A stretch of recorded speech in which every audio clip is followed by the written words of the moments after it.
show you how I batch out our scone dough so that on Friday, Saturday, and Sunday, we can have fresh scones straight from the oven with zero mess. This is how I do it so that the day that we're actually hosting is actually really fun for me too. Instead of being up really early, slaving away, trying to get the scones ready, cleaning up the kitchen, you don't have to do that.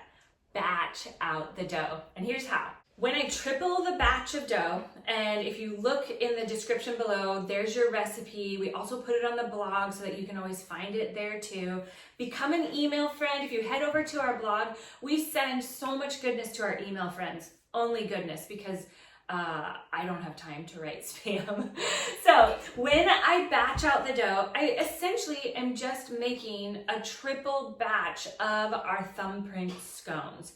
So I start with dry ingredients in my big mixer, and I use the paddle that goes onto the stand mixer to just mix it up, because you don't want to start putting your butter or the wet ingredients in and then they all get stuck to like a clump of salt. So I just want to make sure the salt, baking powder, sugar, flour, it's all just like mixed together.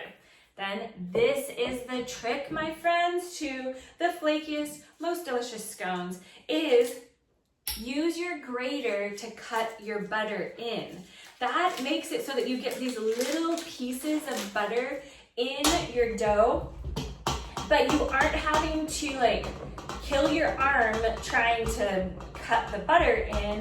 And then there's just these little chunks of butter laced all throughout the dough. So grate all of the butter into your dry ingredients. Once I have my butter in, I do the same thing with my big mixer hook. I just get it so that the butter is essentially mixed into the flour. And it looks like this. It just looks like clumpy, lumpy flour. And now we're gonna put it on the stand mixer and let it do the work of getting all of our wet ingredients incorporated. So what I do is I put all of the wet ingredients in one container. So this is the half and half eggs and vanilla.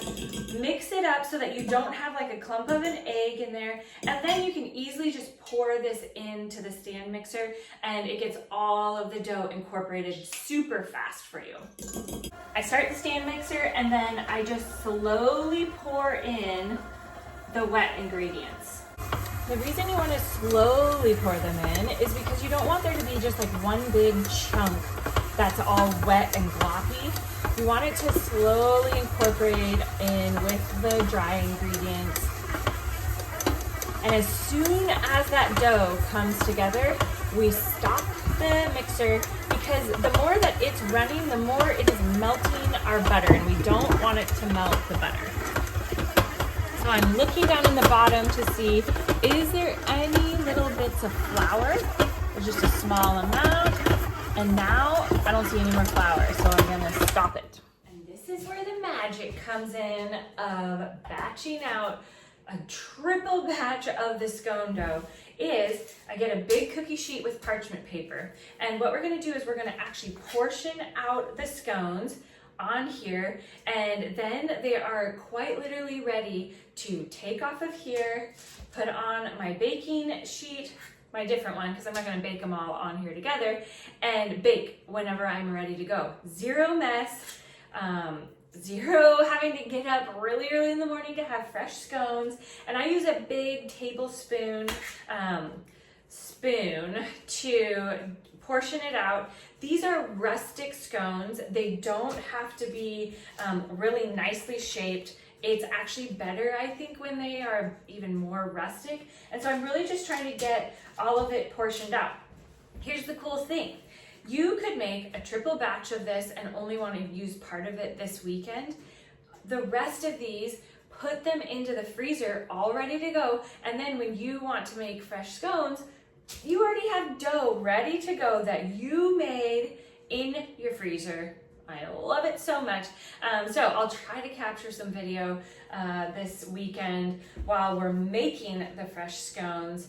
And the recipe is below. And here's an awesome thing about this recipe is that it works with dairy-free butter and it also works with gluten-free flour. I'm actually gonna make another batch for this weekend because several of our guests are gluten-free and dairy-free, and hello, they need to have a treat too. How lame if you come and you get to be part of the workshop but you can't eat anything. Ugh, that is never okay in my house. I will always make some kind of treat for you.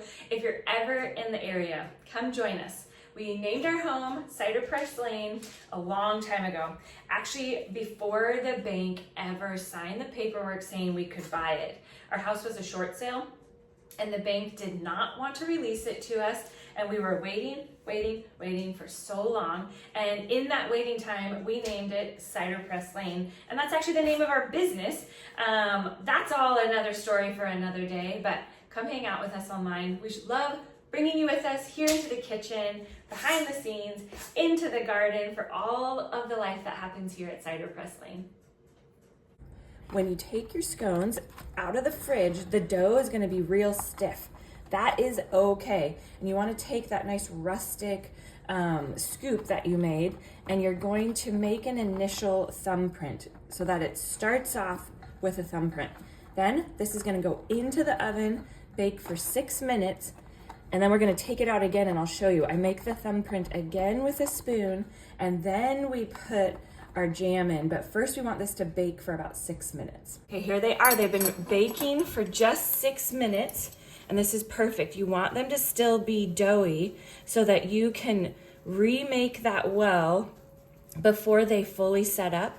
And my goal is to make the well deep and to make sure that there is no spot where the jam is gonna leak out, because when the jam leaks out of the scone, it ends up burning on your pan, and then it doesn't, it tastes great, but it doesn't look as nice on, because it's all like burned. Then you only wanna put in about a teaspoon, just like that, of jam. You don't want to go too crazy. Don't put too much in there, because then what happens is as it gets hot in the oven, it will bubble out and cause that problem where it's like leaking out of the scone. So we want to make sure it's just sitting right in the middle. And you just work your way around. Make sure you have 2 spoons ready to go, your jam ready to go, because it's definitely not possible to do this with your fingers. You're gonna burn yourself. Don't do it. So I'm gonna fill these up, put them back in the oven, and I'll show you what they look like when they come out. They're all ready, and they're nice. They're nice and golden. Okay, look at this. You want it to be that it's kind of golden around the sides. The jam has started to settle in there, but this is great because the jam isn't bubbling over. If you try to put the jam in from the very beginning, the scone will puff up so much it will just like push it out, it'll bubble over. So let them cool before you eat them, because otherwise you're gonna scald your mouth on the jam. But this is how we make a big, huge batch of scones and have them fresh for the whole weekend or to bake later. Okay, we're getting ready for all of our guests, so come on in. Join us for our garden workshop as we set up.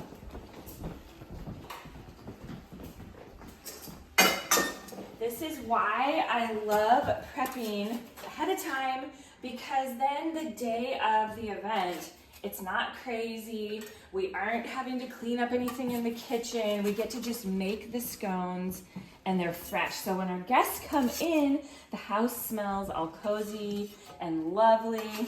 And yeah, if you're local, come join us.